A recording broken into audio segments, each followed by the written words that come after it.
Are you an adventurer looking to take your hunt to the next level? Then you're in the right place. Welcome to East Meets West Hunt with your host, Beau Martonik.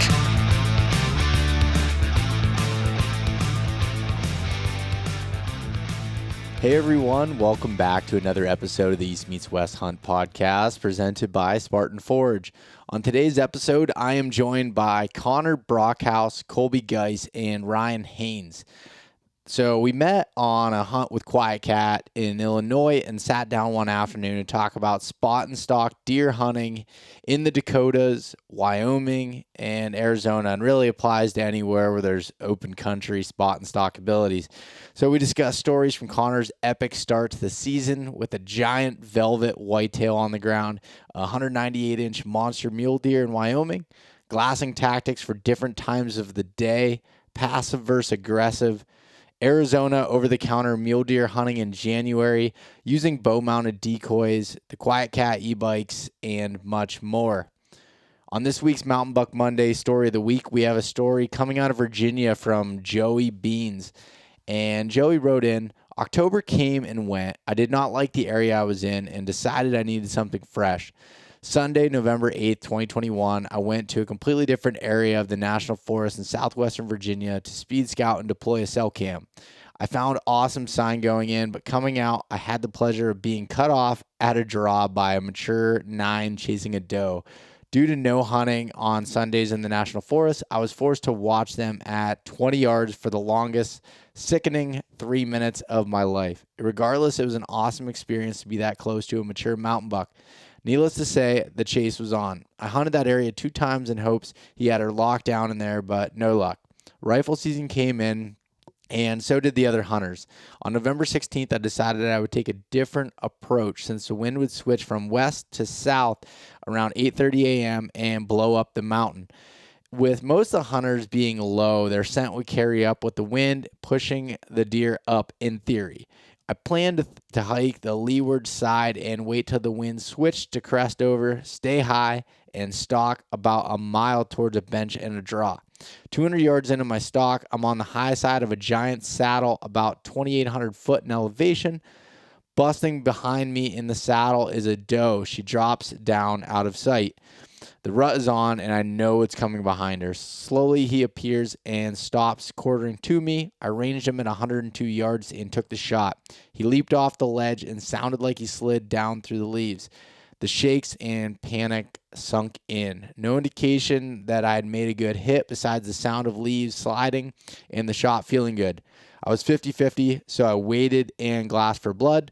45 minutes felt like a year, and I just had to know. I eased my way down, and there he was, walking up to a mainframe 8-point with a split brow lying on top of the mountain is a beautiful sight. Watching your videos and listening to your podcast gave me more confidence, understanding, and skill. I appreciate all the knowledge and content you put out. Keep it coming. Well, thank you for sending this in, Joey. I mean, this story is awesome from the standpoint of one, being able to put together such a well thought out game plan. I feel like using that pressure to your advantage and the wind and the thermals and all those things, I mean, you 100% earn this buck a great deer. So anybody who wants to check that out, you can head over to East Meets West Hunt on Instagram or East Meets West Outdoors on Facebook and be able to check out the photos of that big 8 with the split brow. Just awesome deer in the mountains in Southwest Virginia. So congratulations on that. And if you want to send in your mountain buck story, head over to eastmeetswesthunt.com, fill out the inquiry there, and send it in that way. Or you can send it directly to me, which is just beau@eastmeetswesthunt.com. If you send it through social media, it's a lot more difficult for me to keep track of it. There's so many different places for messages to come in, and I just struggle keeping up with seeing all of the messages they come in. So email is the best way. I will be able to get back to you there and be able to see that. So I appreciate all the submissions that have been coming in. They've been rolling in like crazy, and I'm excited to keep this up and keep rolling with these Mountain Buck Mondays. I guess in other words, I wanted to give a quick intro to this podcast. So just to know, this podcast was recorded back in the beginning of October, partway through the hunt. that we did with QuietKat in Illinois. So there's obviously some things in there that aren't happening right as this is coming out. But I felt it was timely, release this time of year as you start looking at trying to draw Western tags, something that might be interesting to you. Also, the discussion about Arizona, January, the Arizona over-the-counter hunt. If anybody's doing that, I thought there were some really good tactics that Ryan talked about in here, and just really good episode with these guys. Chasing the Wild, so what Connor and Colby are part of. Subscribe to their YouTube channel, follow them on social media if you have that. Those guys are super exciting. They're young, they're motivated, and they're just great hunters. So it's fun to watch them. And I enjoyed listening to some of their spot and stalk tactics and everything in this episode, along with just some good old stories. Even after this, that we recorded this, they continued on a roll and just had really a great season. It was exciting to be able to watch from afar on that. Also, another news. So I was running an apparel sale. I don't think I announced it on the podcast, but I was running an apparel sale. The website, like the hat I'm wearing here and all of the other East Meets West apparel, you can go check that out. I was going to end it there at the end of last week and decided I'm going to run it through the end of the year here. So it's not going to arrive at this point in time for Christmas, but I'm still running the sale on some popular items that we have there, some of the deer camp collection, some of the blaze orange stuff. So go over and check that out if you want, and take a look at those items that we have there. And then lastly, the Mountain Buck Scouting Camp. So I think I have selected dates that is going to work for everybody. So April 15th, that weekend, is kind of what we're looking at now. I have it confirmed now with the venue, just working with some of the presenters yet and some of the final details to put that information out. I know I keep saying that, but just want to make sure everything's right before I do. But I am going to put up like a promo video for it on YouTube this week. So you can, if you subscribe to my YouTube channel, which is just under my name, Beau Martonik, you'll see that video come out. Just kind of showing you a little bit of the experience. I think it's like 3.5, 4 minutes, but showing you kind of what goes on there. And I'll probably just record like a bonus episode to talk through all the details of it as well before registration comes out. So you can kind of have an idea and know if you want to sign up, then you're able to sign up right now, because last year, like I said, it sold out in less than 2 minutes. But I'm really excited. Going to make it even better this year. Going to have the same people. Hopefully, I have half of them that have confirmed so far as helping on the instructor side of it. We're just making better experience, great food, just everything involved, and even adding some VIP packages to be able to stay with us at the camp for a few people to hang out for the whole weekend. So a lot of really cool stuff happening along the lines of the scouting camp. So that's exciting. But make sure you sign up for the email newsletter at eastmeetswesthunt.com. That's where you will find out first about the scouting camp. All right. I think that covers everything here. This is the last podcast, I guess, before Christmas here. So Merry Christmas to everybody, and excited to keep rolling through. Please, if you have any ideas on specific things you want to hear, even questions that you want to submit, send them in through email or however you feel like you want to send those comments in. Planning it out next year, and I have an idea on what I think is beneficial, but I think it really helps when it comes from you guys looking at doing some extra podcasts, some bonus episodes throughout the weeks, maybe some Q&A type stuff to try to get to everything, because there's so much to unpack in the whitetail side of things, and I want to make sure that continues to be a huge focus. But there's also the Western hunting and the adventure side of things that I don't want to stray too far from. That was kind of a lot of my original purpose for building this podcast.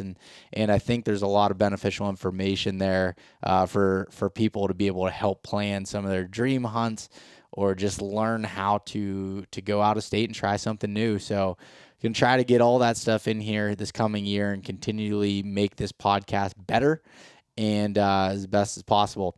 If you're watching the video version, you notice that a little bit of a different space here. So got a new desk in my office, and sorry about the junk in the background, but trying to clean that up. I'm going to do some painting and try to make it look a little bit more like a podcast studio per se. But right now it's just kind of a bunch of stuff thrown around. But anyways, thank you guys so much for listening. I appreciate all the great reviews and sharing the episode. All that stuff helps out and allows me to continue to do this. So with that being said, again, Merry Christmas to you and your families, and we will talk to you next week. All right, we're live. Welcome to another episode of the East Meets West Hunt podcast, and I'm joined from, I guess, my left to left. Left to left to left to left. Right to left here. So I got Colbi Geis here, Ryan Haines, and Connor Brockhouse. Welcome to the show, guys. Thanks for having us. Yeah, for sure.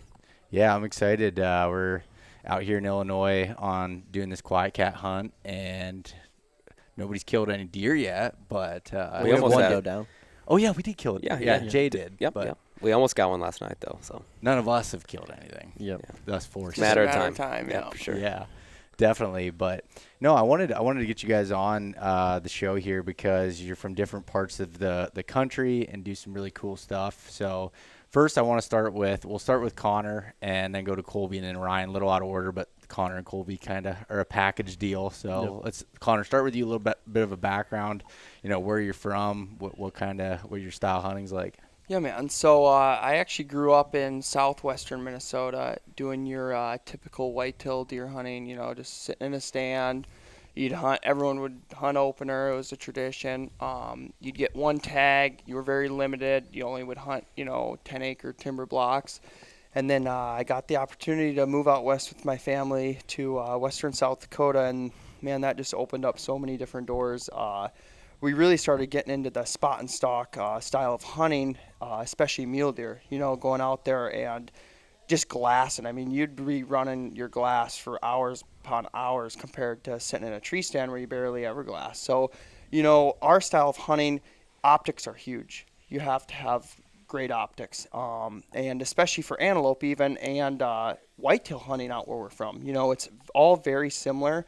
It's that wide open prairie type hunting to where you're just pretty much spotting and stalking everything, but it makes it fun and you're always moving to new areas. Like, it's hard for me to even sit in a tree stand nowadays because I'm so used to just hopping. Moving. Yep. And that we love it. I mean, we're so used to it.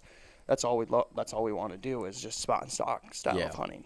Yeah, it's funny. So, not to cut you off there, but I was at the Total Archery Challenge in Colorado, and I was recording a podcast with Chris B, and he had introduced me to you there, and that's where you and I first met. And he's like, you got to get the Brockhouse boys on the podcast. He's like, there's some killers and their whole group from South Dakota there, and so I was excited to hear a little bit about that. But before we go further into that, Colbi, how about you? Let's give a little background. So I'm originally from Nebraska, the eastern side of Nebraska.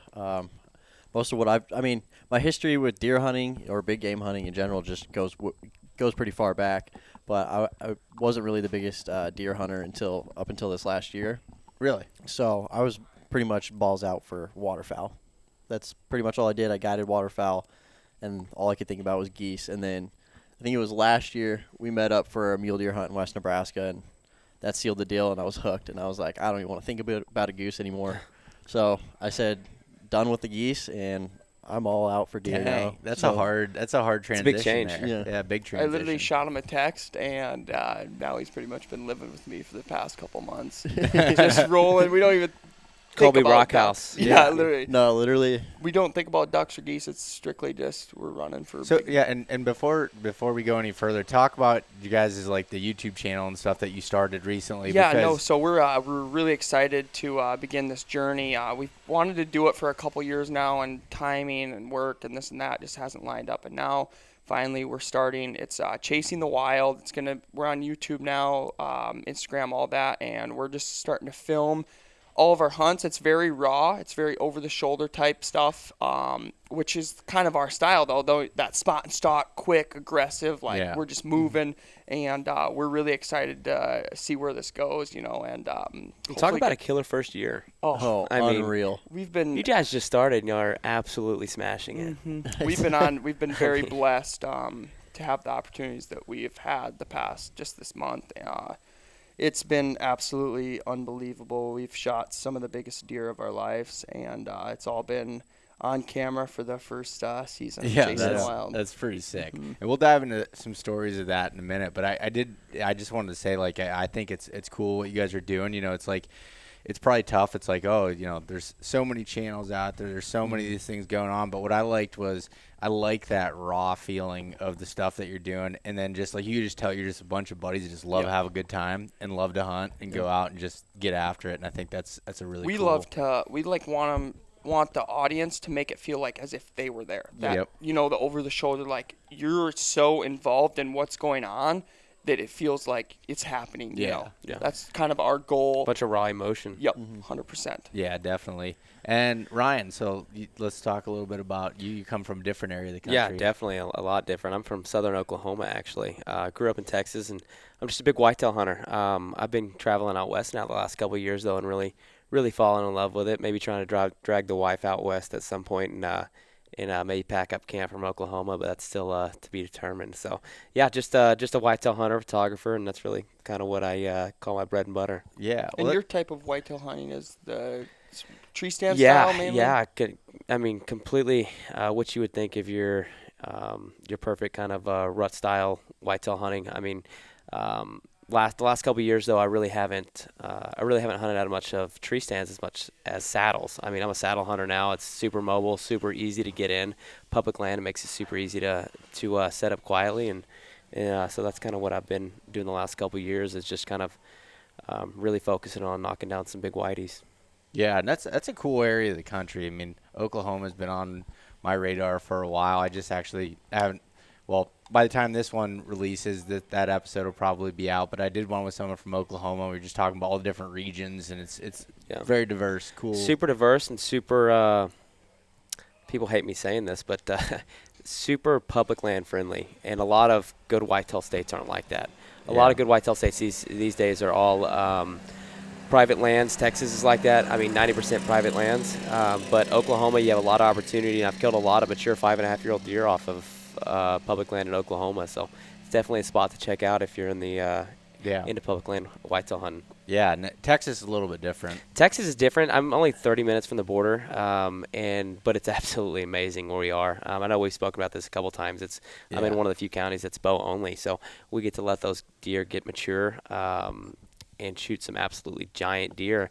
But it's all about who you know. Yeah, that's which I did find, like, when I was doing some research for Spartan Forge on Texas, there's more public land than people think. The percentage is low, but the state's so big. Exactly. And then there's also, like, some of those good areas take drawing a permit, so it's almost like you have to put a strategy together to try to. And a lot of it's down south. A whole bunch of it's down in the southwest part of Texas. A whole bunch of public land down there. But what you run into with Texas is their gun season.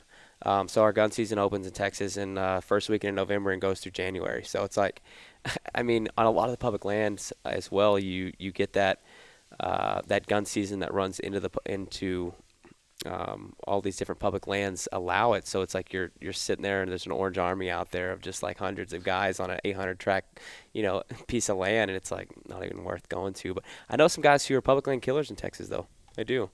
So it can be done. No, it's cool. It's just not. It's usually not someone like a DIY guy's first thought of a place to go. Yeah, that's for sure. But no, Ryan, you're definitely an extremely talented photographer and put together some good stuff. And I enjoyed taking a look at some of your content and stuff. And I got to meet you. You actually met you when you bought one of my shirts. For sure, I got that shirt here. I was gonna break it out at some point. I should have broke it out now. That's what you should have did. I know. I should have done that. But no, it's cool. It's cool to get to meet all you guys in this event, to be able to bring it together. So huge thanks, QuietKat, pulling this off and allowing us to to come here and do this, and all out of our element. I mean, it's all different. I mean, for sure. You know, we're hunting farm country, and I hunt, you know, the big woods. You hunt the southern Oklahoma and stuff, and you guys are hunting all wide open shit. Yeah. Like it's just, it's completely. It's fun different. to change it up though. It know? is. It is. Try It's something. fun. This is what you want whitetail hunting to be, though, right? Yeah. This is Yeah. like your typical what you see on TV style hunting, and it's absolutely amazing. Their farms out here with QuietKat are in performance outdoors are top notch for sure. Yeah, and it's funny because all of us when we came in, we didn't realize that. We didn't know that this was going to be a guided hunt. We thought we were all going to be coming out and just kind of figuring it out and doing it. And at first, I mean, I'll be honest, I was a little kind of disappointed because I was like, oh, I really wanted to just. But what I did is I was like, all right, let me change like my mindset here. Let's learn from these guys that know this stuff really well. And Yeah. I've been just picking Ron, who's been here for 25 years or something. Yeah. Dude, he's just a His book of brain- knowledge. Yeah, just learning like, Literally. like what he knows about mature whitetails and how they respond to pressure and how they move and do all this stuff. Like that guy knows so much. I've Yeah. learned a ton from He should write a book. from that can be applied to, you know, whatever. So I thought that was really cool. For sure, but so let's start off with a little bit your guys' season. So like, because I don't know, like I was just kind of blown away. I felt like the whole entire month of September when I was out elk hunting, I'd get service like every 3 or 4 days, just enough to pull up Instagram to see Connor with another big deer, Colbi with a deer. I'm like, oh my gosh, it was just insane. Honestly, it started. August 15th. Yeah, or we went to Wyoming first. Yeah. So we went to kind of north central Wyoming there for antelope, and we drew this unit that I'd drawn the year before, and it's a real small unit. I'm talking like it's 20 miles by 5 miles wide, like super small, but you can draw every year. Like you don't even need a point; you could get it as a leftover tag. So I went there last year and we hunted it, and there's like literally probably 5 square miles of public ground in this And unit. a good chunk of it's landlocked. Yeah, too. it's very tough, and the landowners out there are, you know, Wyoming. Everyone knows Wyoming for the. You got the antelope. coordinates? Yeah, right. But anyway, we start off there. Caden and I both had antelope tags. Colby was along filming. It was kind of our first hoorah, you know, getting this whole chasing the wild thing kicked off. Yeah. So we're pumped. We're going into season like, let's drill some goats. And we get there and we got our freaking asses kicked. I mean, for about four days, I mean, we couldn't get on goats. And I'm like, this is off to a great start here, you know? Yeah. And so we just kind of packed up ship and headed back to the home state, South Dakota, for goat opener there. And we have a lot more ground there, you know, we know some good landowners. So we were really excited to get out there and got to South Dakota, and it was just unbelievable. We had Crispy in camp there and Caitlin, and I think we shot 6 goats in 3 days. Really? All with archery. Every single one was spot and stock except for Caitlin and Cody's, I think. Yep. So it was like, that was an incredible start after just coming off the low in Wyoming. So we were able to head to South Dakota, head to the home state, kill a bunch of goats, and we killed my goat, which was a crazy ordeal. I mean, that was our first thing we got on film was that antelope, and it was a long poke, and it was just like picture perfect. So we packed. So now we got, you know, the vibes are good, and we have a early season whitetail hunt in central South Dakota there, and it's on the reservation, so it opens about a week earlier than the state ground does. So we get there, and you have to have a guide on that Indian reservation. But thankfully, one of my good buddies, is part native, so he's technically a guide on the reservation there.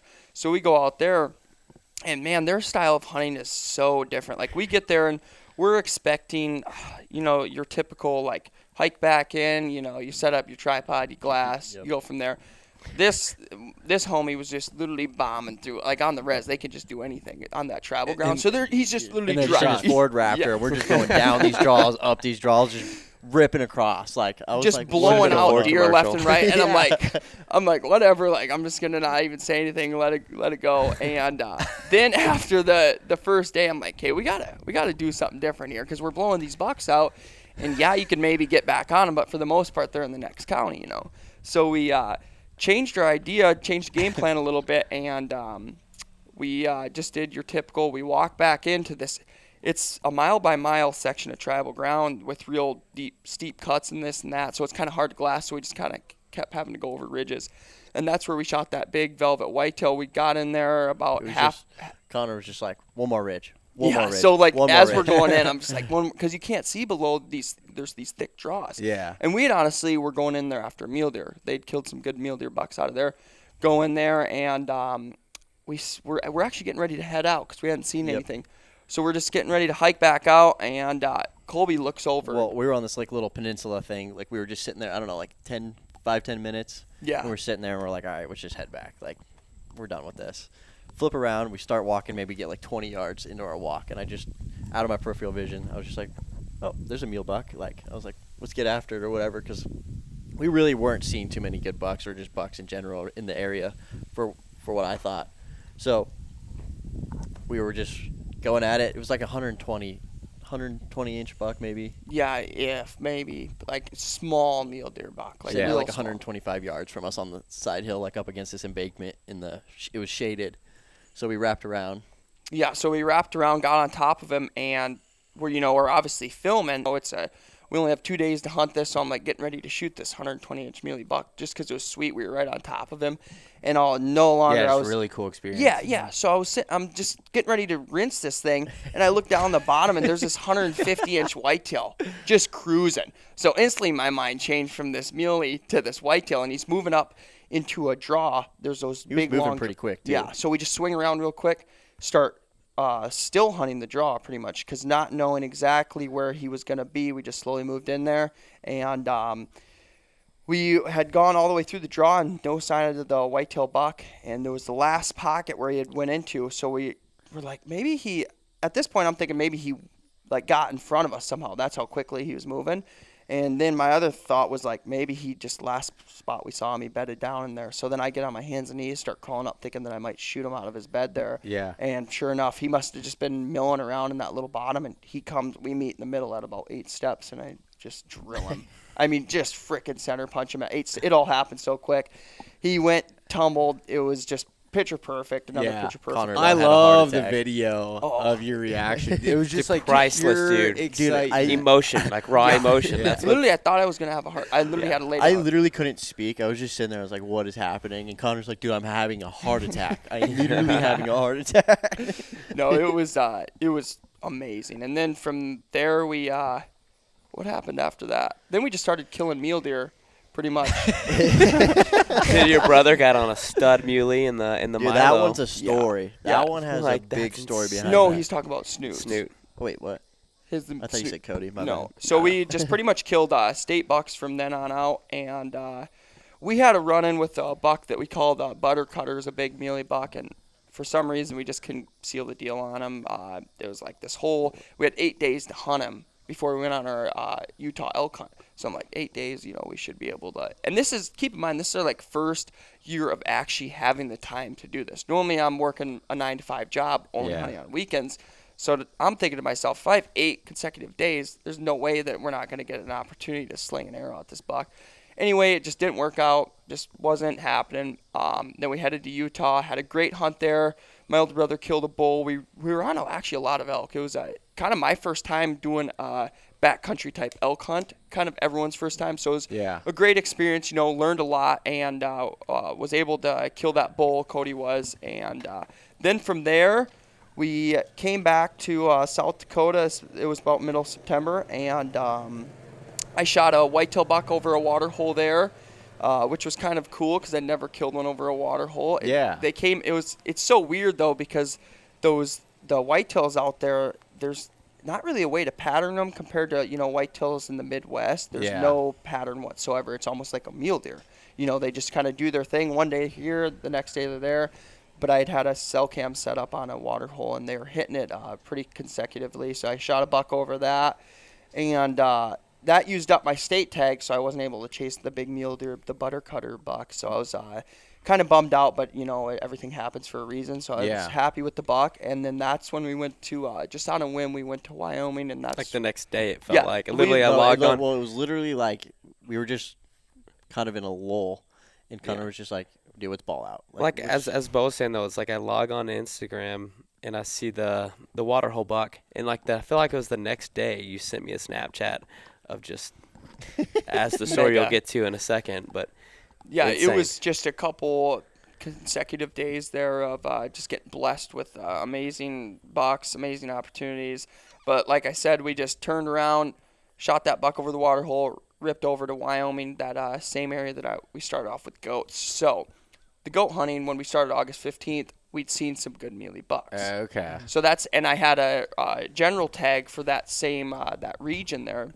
So we knew there was some good bucks in the area. So we wheel out to Wyoming with 2 days to hunt before we decided. I think we were heading to Minnesota. I don't remember. It was from Wyoming. We only had 2 days to hunt, though. So we wheel out to Wyoming, get there, and we actually got a hotel room. Normally we just stay in a tent, but I'm like, it's going to be a little cold tonight. We're going to treat ourselves. So we get like a $50 hotel room. Kind of scary. Let me tell you, we rolled up and we were like, oh, God, what is this going to be? Literally kind of If you haven't been there at least once on a hunting trip, it's not a good hunting trip. Yeah. I've been to a hotel in Ohio the one time. It was late season. It was January. It was freezing cold. I was by myself, and I was like, I'm gonna stay in a hotel. I'm not sleeping in my truck. So I find the cheapest motel that I could find, and I literally had to bring my sleeping bag in and put it on top of the comforters because it was like covered in hair and all. Like, it was just disgusting. The bathroom, like the drain wouldn't drain, and it was just like, I don't even know how you can make it that gross. Like, it was just disgusting. And I, tried to complain, but the front desk person was barely coherent, and it just wasn't. Definitely sounds like Ohio. Yeah, it just was not working out. Sorry, everyone in Ohio. But I didn't see any deer, so that didn't help either. But you're never gonna forget those experiences. No, those greasy hotel rooms. You know. But anyways, greasy hotel room. Yeah. So we get to the hotel room, and we'd hunted goats that night. We went out chasing. Oh, I forgot about that. Yeah, we went out chasing goats because I still had that goat tag. Yeah. And that was a crazy night, though. Yeah, we chased goats. They were rutting hard. So you found some then at that point? Yeah. So there was the one little mile by mile section of public just always holds goats. They just move in and out of there. We call it the G spot. Yeah, it's a little muddy spot. But then we went to the spot in it's landlocked. So it's landlocked where these mule deer bucks were when they were hunting antelope. And they'd gotten permission from the one landowner on the north end to access this this landlocked public. Yeah. And then we got permission on the south end to access it as well. So we go in there, access this landlocked public. This is the next morning. So we had stayed in the hotel room. We got up real early to go in after these mule deer. We had 1 day. So we have 1 day to hunt now. Insane. We get into this landlocked public. We get out there real early in the morning. It's like 4:30. Yeah, and it's windy. I'm talking like 50-mile-an-hour gusts. It's moving. Bad. We crawl up to, and we don't really know what's in the area, but we know that there's good deer in the area. Yeah. So we just kind of out on a whim, and we get in there about a mile and a half, and we were actually having to stack our packs up. Like we were stacking the packs up to try to cut the wind, and I'm laying full prone with the spotting scope, trying to like dig something up. I'm just sitting there like this, trying my hardest to keep my binos steady. And if anyone doesn't hunt mule deer on here, just keep in mind always glass. Like that's literally what we do is just glass 24/7. It's the key to all day. Yes. Yep. You got to put the time in. Yep. And you never know when they're gonna stand up. You're just gonna you got to be quick with it, and you got to catch them. At some point they'll make a mistake and present themselves out in the openings there. But we hadn't honestly been glassing that long. It was about probably half hour into daylight, and Colby spotted this muley buck about a half mile to a mile out, and it's so windy that it's hard to tell how good he actually is. And I'm looking, I'm like, he looks like a 155, 160. And for a muley, that's decent, especially for public land. Yeah. And only having 1 day to hunt. So I'm like, yeah, I'll kill that deer. And then we just kind of kept it in the back of our mind. We just finished glassing out the whole area because you never know what else is going to be in there. And we had decided that was the buck we were going to go after, kind of our only option at the time. So we make a big loop around to get the wind right. And the wind is still moving, like, real good. Yeah, there was no guessing on which way the wind was going. Right? No, exactly. So we make a move. Didn't need the milkweed. We make a move all the way around. And these bottoms are filled with cattle, and there was deer everywhere. Yeah, like so literally we're everywhere. blowing deer out like as we're going. I'm like, there's no way that this homie's still sitting up over the ridge, and we didn't even know where he bedded down. We lost him as he went into a ravine. Yeah. So it wasn't like picture perfect, knowing where this thing's bedded down, going to come up over the hill and whack him. But we make our way around, and got on some more deer, just kind of kept our eyes open, and then got to the spot where we thought we'd last seen him. And I'm like, I'm just going to crawl up over the hill as Colby's glass another deer. And I just leave my bow, everything, and just crawl up over the hill. And I pop up over, and he's no more than 25 yards away standing there. And he, like, kind of turns his head in my direction. And I just instantly hit the ground. Or I'm already, like, on the ground, but I, like, really get into the ground and slide back out. But at this point, it was such a quick glimpse that I'm thinking, I honestly thought he was a 160. Like 155, 160. And I'm like, oh, I'm still going to rinse this thing 100%. So I love that term. Yeah. I crawl back, get the bow. Colby's there. He gets the camera. We crawl back up. And at this point, I pop my head up, and he's down in the bottom. He ended up being 37 yards, so he'd moved a little bit, about another 10 yards. But we pop up, and I'm trying to get a range. And keep in mind, the wind is blowing so much, and there's grass that's, I mean, like when I shot him, the grass was covering his body. So there's a lot of grass. It's hard for me to get a range. And the only way to do it is to range his rack. So, of course, I'm looking through the rangefinder, and all I see is, now I know, like 180, 190-inch rack. I'm like, oh, we're dealing with something good here, boys. And I get the range 37 yards. And I did it 3 different times because it looked further away. It just, I don't know if it was the grass or something throwing me off. But anyway, I get the range 37 yards. Dial my option in. I'm shooting a hinge. And I come back to full draw. And, like, I'm leaned over. I'm on my knees, like, bent completely over. So I'm, like, parallel almost with the ground. So I'm, like, drawn back at a super weird angle with a hinge. Like, I'm coming back full draw. Honestly, I was kind of worried. Like, am I going to be able to pull this off? Because I'm so used to shooting a thumb button that I never had to worry about that. But I had a big thing of target panic, had to switch over to a hinge. And I was able to come back to full draw, and I'm getting right back to full draw, and my arrow comes off my nock. As this buck now is looking directly at us at 37 yards, I still am kind of angled with the ground, so I'm not fully presenting myself. But I'm like, and Colby's filming right over my shoulder, you know. Yeah. Like, and my broadhead is now, like, getting close to my strings. I'm like, oh, no. And I can't really do anything because I don't want to move too much as this buck is looking at us. So I'm frozen. Colby is filming while trying to grab my arrow out of the rest. It was like just this period of time felt like, honestly, 2 hours. It was, like, taking so long. I was, like, so frustrated. Yeah. It was like everyone's panicking. But Colby was able to get the arrow out, surprisingly, as he's filming. It's all on film, too, once we released the video. You could see just this whole play of events go down. But he gets the arrow, and the buck goes on alert. He just was like, whatever, because it's so windy, dude, I'm getting by with quite a bit of movement. Yeah, you know? And I let down, get my composure back together, re-knock the arrow, come back to full draw. And I'm sitting there, everything's feeling good, and I'm just easing into it, and I'm waiting for the click of my hinge. I'm sitting there, and I'm like, what's going on? Like, I feel like I'm right on him. And finally, I just freaking pulled it. Yeah, I couldn't wait any longer because it felt like years it's taken for this hinge to go off. But it's 37 yards, so I'm like, I'm just dumping it. I'd done it before practicing just to see if I can dump it.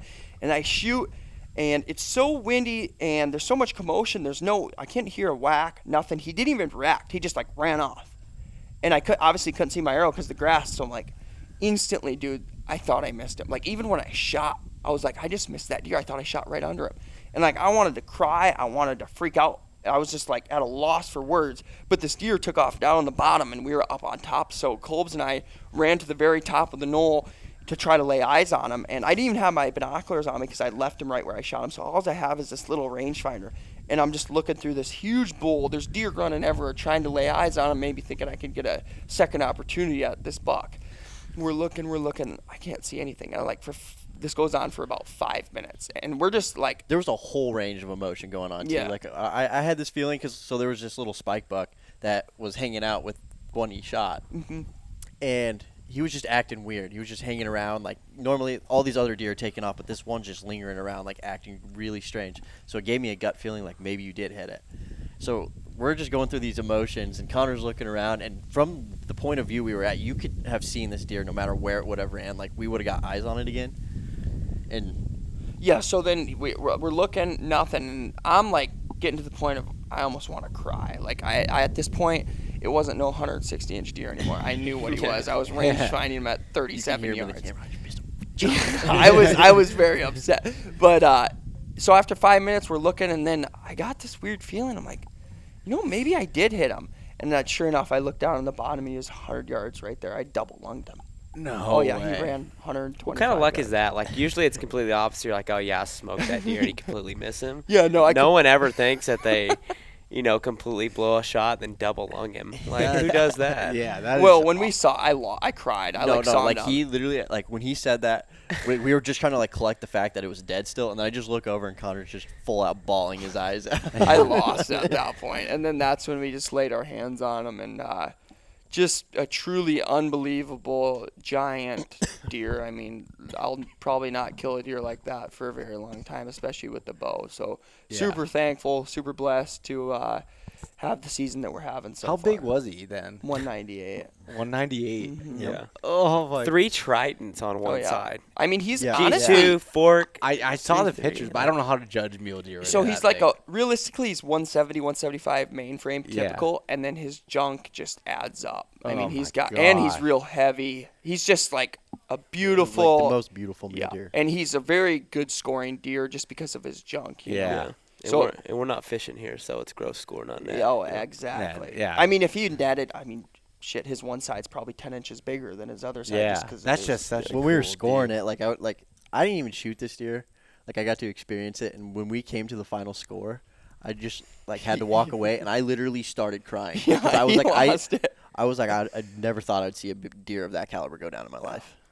Just That- amazing. That is insane, Mhm. dudes. That's just such a cool, and it's funny how I like just if anybody's listening to this and you're like, holy cow, man, these guys really got into bucks, but it's the thing that you said about the glassing and Oh, you yeah. guys are putting in work. Yeah. Like, Oh, yeah, there's absolutely. so much that goes in the And, middle of that. like- do you find these deer is it just from just glassing just the same thing over and over again, like just gridding, or how are you? Yeah, so how we do it is I like to pick depending on how far I'm, let's say I'm just glassing a mile out with a spotting scope. So your field of view is decent at a mile out. You could still pick apart things. I'm going to say a mile in. Yeah. And what I like to do is just with my own eyes, before I even get into the glass, I like to pick a section from your shoulders out, you could say. Just Yeah. kind of make a line, as Yep. far as that goes, and then get in with your spotter and grid it.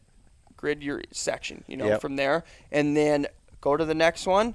And then before I usually like to do 2, and then from there I re-go over them before I move on, because deer move, and this is during mid-morning. If it's first half hour after sunset, I'm gonna be probably not even using my spotting scope. I'm gonna be using a pair of 15s, a pair of binoculars, and I'm gonna be moving quick because those deer are gonna On be the on their move. feet. Yep. So you got to make sure you take, Yeah. you use that time to find them before they bed down. Once they bed down, then that's where I'm saying you really start digging. That's really helpful tip. Especially people from the east or someone that doesn't do a lot of glassing because they're hunting thick country.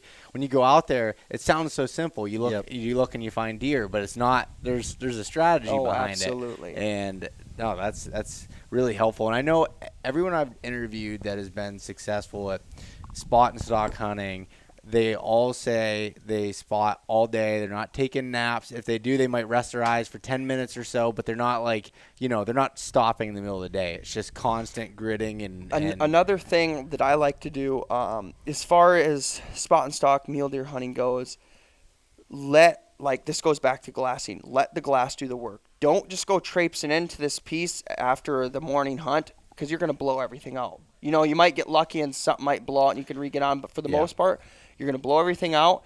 If you have the time, at least give it a morning and an afternoon of prime time glassing before you move on to the next spot, or before you move deeper in. So just make sure you stick behind glass, given the amount of time that you are, but just stick behind glass as long as you can before you go and start getting sent around in there and blowing deer out. Yeah, no, that makes a lot of sense. It saves your legs a little bit, Oh, and you're not just screwing everything up by going through it. Because still hunting, they have their advantages. They're bedded in a location for a reason. Until you know what they're doing or have a good idea, it's super difficult to.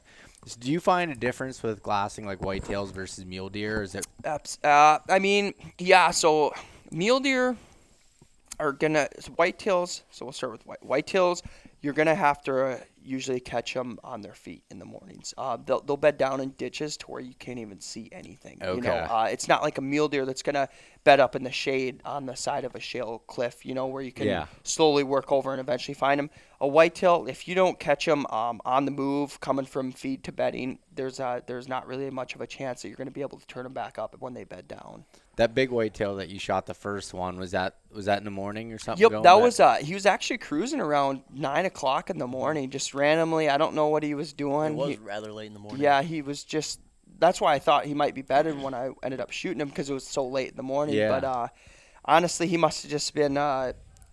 It could even have been that he had came off food and he bedded down and the sun had already got to him and he was moving to a different bed, with more shade for the rest of the day. Because a lot of the times deer that we get on are usually going to bed 2 times a day. They'll bed once in the morning, and their morning beds aren't going to be near as long as their afternoon beds are going to be where they're going to nest up for most of the day. Yeah, no, that makes total sense. That's such a cool style. Like, I know it's funny. Like, when I was elk hunting this year, I kept thinking, like, there are certain situations where I think I could have done better if I just sat and waited, like almost like I'd whitetail hunt for elk. But I love the run and gun. I love I love doing all that, and that's where, like, I think that style of hunting is so cool. Like, it's so much fun. That could definitely that can hurt you at the same time, though, especially if you have limited time. I mean, these guys that are out in the field, they have months to get it done. If you only have you have 21 days to get it done, but that's still kind of a limited time. So sometimes staying behind glass is great, but then sometimes you also have to be a little aggressive. You have to try to get in there deep, because if you're just sitting there, if you have 10 days to hunt and you're just sitting there and you're glassing them and they're a mile away and you're like, I don't want to blow them out of there. Well, that's true, but then you're never going to get on them. You have to make a play at some point. So I know when I killed that buck in AZ a couple of years ago, I glassed myself away for 7 days. And then finally the last day I was like, man, I got to get up in there earlier. I have to get to a position where I can glass them up and make a play on them. That's exactly what I did. I became a little more aggressive, but smart. It's like strategic. It's not just going in there willy-nilly and blowing stuff out. It's like, you want to get to a spot, find them, and make a play. And that's exactly what I did. I pushed in a little further, was a little more aggressive, and didn't glass near as long, but then I made a play and then ended up killing them. So I feel like there's a good balance. Oh, yeah, and even like us, when they, like, I was going back to their bed 2 times a day, I honestly preferably like to go in after them on their morning bed, knowing that they're going to get up sooner than later, because if you do get on them, you don't have to sit there and wait for, 4 hours for them to get up. And for the most part, they're going to bed in spots that normally they wouldn't do compared to their day, their bed that they're going to nest up. It's a temporary bed. Exactly. So basically, they have a morning bed until the sun shifts or whatever, and then they'll get up. And they're going to move to the shade. So if you can find that shade, then you might even be able to make a play on them there. But they definitely. But wouldn't you agree, the morning beds, they're more vulnerable to getting 100% stalk in on them, because 100%. they're just kind of letting their guard down a little bit, because they know they're going to, for the most part. I'm not saying every deer does this, but for the most part, they're going to make a move to the different bed for the day. Ah, that makes sense. And your Arizona mule deer there from a few years ago, that was on an over-the-counter tag and everything in January when you were out there hunting, right? Yeah. So I usually try to go out there every year, and Arizona's actually trying to make some changes to that, making it harder for us public land guys. But had to throw that out there. But yeah, it's an over-the-counter tag. They're changing up a lot of units right now, so just check the regulations on which units are open. They all have quotas now, but unbelievable hunt. I mean, some of the best rutting action that I've ever seen in anything. And I've hunted Kansas whitetail where they're rutting like crazy, but I mean, I'd see 50 deer a day and multiple bucks just locking up, grunting all the time. And then just chasing. So, I mean, this last year we were on a couple of 2 hundos, man, and we just couldn't seal the deal, but they were literally rutting too hard. I mean, chasing does, you would glass them, get on them, and they would run by you. Like, it was insane. So if you were to choose, like, a time frame to do that, Arizona? Well, it all depends. So it's like, if you want to go, say, Flagstaff area in the northern part of Arizona, they're going to rut in your December time frame. And then if you want to go to southern Arizona, they rut more of your January time frame. So it's like completely different. That's good information there. Mm-hmm. So definitely a fun hunt. Check it out. Like I said, I got on that buck. I ended up missing about a 150 that morning. Got on top of this this flat ridge with a whole bunch of elk wallows, and I was sulking because it was my last day of the hunt. I was eating a breakfast burrito and I had my Throwing yourself a pity party. I was 100%. I was thinking about the 14-hour drive home, eating a tag, and I was like, you know what? And this is something that every Western guy that I've talked to, especially in Arizona, when they see I have a rattle bag with me, I bring some whitetail tactics. They're like, what are you doing? I'm like, you don't rattle? And they're like, no. And I've rattled so many mule deer in Arizona that it's unreal. Really? I'm literally sitting on top of this ridge, this flat spot, and I'm like, I'm gonna see if I can rattle it, because once I missed that like 150, he didn't know what happened. He just kind of like looked around and kind of tried it off, and he wasn't too spooked. I grabbed the rattle bag out and I hit that thing a few times, hit a doe bleat, and then all of a sudden I look behind me and I hear footsteps. This 180 buck with double drop tines, head down, just snorting, grunting the whole time, about ran me over. I had to when I reached to grab my bow is when he stopped because he saw me, and I just pulled back as fast as I could, didn't put a pin on him, 7 yards, heart pumped him. Oh my insane, gosh. dude. Ran 20 yards, piled up right there, and yeah. Have you ever tried using the stalker decoys? Decoys? No, I haven't, but no, I'm sorry, I did. This past year I did. So that's what Joel killed that 96-inch coos deer with. He was with a mule deer decoy. Oh, really? Oh, yeah, they didn't care. They just... Oh, yeah, you get by with so much. Like a lot of movement. Oh, yeah. I recommend them to anyone. I You used use to... those quite a bit. Everything. Honestly, if I have the chance, whitetails, mule deer, especially antelope, you name it. Like The ones that go right on the bow, right? Yep. Yep. Because it gives you, whether or not they actually come into the decoy, it gives you that extra second just even spot and stalking to get an arrow off. If they are kind of alert, then they'll look back, they'll see what looks to be a deer, they'll relax a tad in order for you to get an arrow off. Yeah. And I think it's helped me tremendously in taking some really good animals. So this past year too, after Joel shot that buck, I was actually using an elk decoy on the front of it as well. I mean, I was using elk when I stalked up to a buck. I was naked on the side of a ridge. There was no cover, and he was moving quick, going to bed down a wash. And I had one move, and it was either just to go straight at him, because there was no way I could shoot that far. And I just started walking down the hill, on a naked hill. He looks up at me, and I stop. Dude just looks at me, puts his head back down, and walks up, and I get to about 70 yards of him. I pull back, and that's what I was telling you. I've never seen a mule deer duck before, or jump a string, and that dude did. And he ducked, and I ended up missing like right over his back. But yeah, that got me an opportunity, an elk decoy. Go figure. Yeah, that's crazy. I mean, it makes sense. It totally makes sense. Just giving them that second thought, that might relax them or might make them like look for an extra second that you might need to be able to pull it off. Absolutely. Oh, that's really cool. I love the whole spot and stock style. I mean, I've been doing it in West Virginia. Last year was the first year that I did it. I'm going back this year doing it in the coal mines for whitetails, and it's so much fun. So do you do a lot of calling during your spot and stock style of hunting, or do you just moving in and just kind of Still stalking. Just glassing. Uh-huh. No, Oh, it's just yeah. Interesting. you're sitting, because it's literally like you're out west. Like, I'll show you guys some photos afterwards. But my buddy Josh Ilderton, who has the YouTube channel The Untamed, you have to watch their videos. It's insane. But that's what they do during the rut. And he does it all year, but he'll sit there and glass the spotting scope, and you might be able to see a mile across these giant, steep ravines, and I wait didn't and think watch that at all. them cruising through. And then if they're cruising, you try to cut them off on what they call these valley fills, where they're benches where they had filled in the reclaimed coal mines, and you try to get just above them if thermals are coming up, and get to the one above them and shoot them as they come by. Or if you see them bedded down, then obviously your traditional stock. You definitely need to try out the stalker decoy. Then get one of the whitetail ones and just throw it on. Honestly, I think Serious, and like during the that's rut, where I'm think headed Predator right makes after them, this right? trip. I think Yeah, it's Predator. Yeah. and they Yeah, like they're solid. during the rut, there's a high chance that if you find a buck that's aggressive enough, he'll come stomping in. Well, I'm going there after this to put out some trail cameras and just do a couple days of hunting. But I'm going down for a week during middle of November, so I might have to buy one of those things and try it out.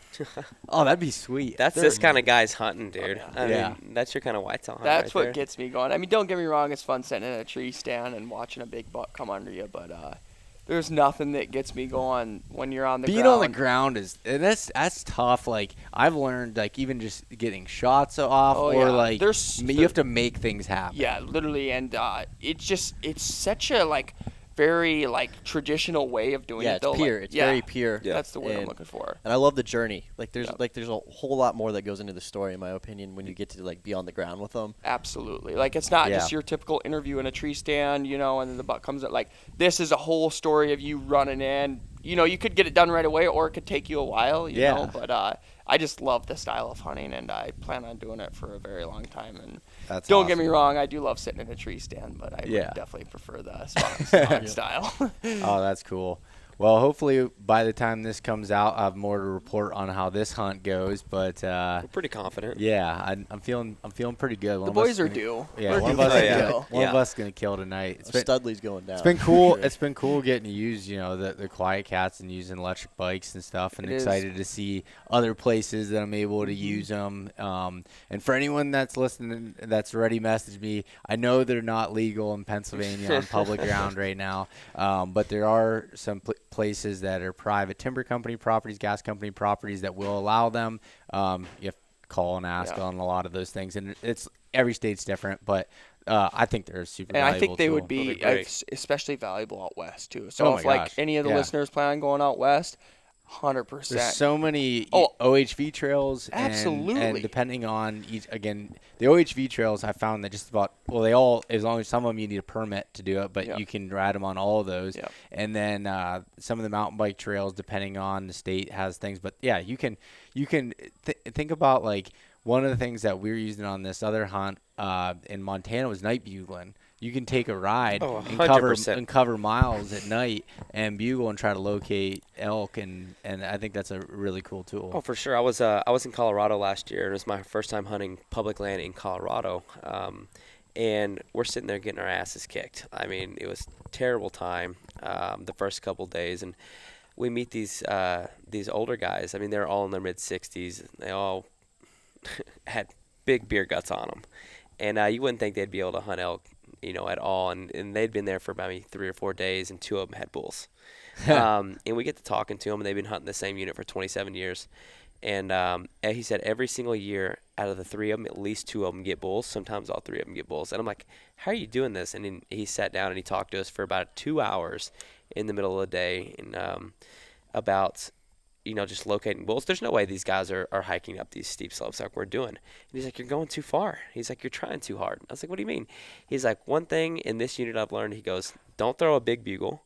He goes, throw the squirreliest bugle you can. And he goes, and go road bugle. He goes, locate them at night. And then he was like, if you drive long enough, he said, you will find them close to the road, a couple hundred yards from the road in drainages and things like that. And he goes, they're not going to move far out of that drainage. Just be the first one in there. And that's how they kill them every single year. That's awesome. They killed 360s out of there. I mean, they've killed a whole bunch of them. So that's nuts. Yeah. Yeah. And I mean, we're here, super fit guys who think we know what we're doing out west, and we're having hard times getting on bulls. I don't know if I'd go with the super fit side of things. Oh, no. No, that is actually true, as I'm sitting here drinking Coors Light all weekend and eating muffins and cookies. So, no, but yeah, I'm getting my whitetail diet on right now. I'm getting on that is a great technique, especially like you just said, for those QuietKats. You could just run down logging roads all night long. Super quiet.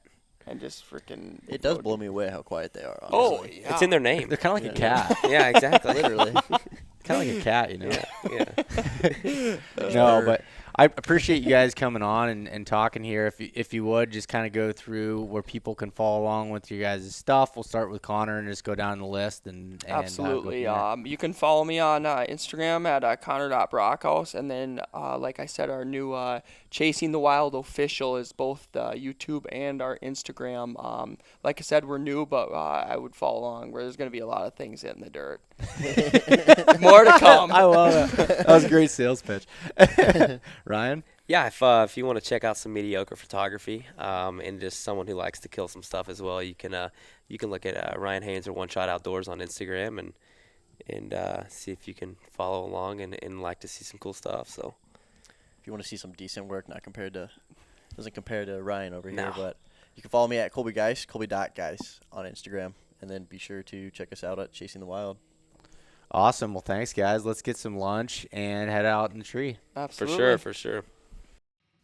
Thanks so much for listening to this episode of East Meets West Hunt with your host, Beau Martonik. For more great content and to stay up to date, visit eastmeetswesthunt.com, Facebook at East Meets West Outdoors, and Instagram at East Meets West Hunt. If you enjoyed today's episode, please review and subscribe, and we'll catch you next time.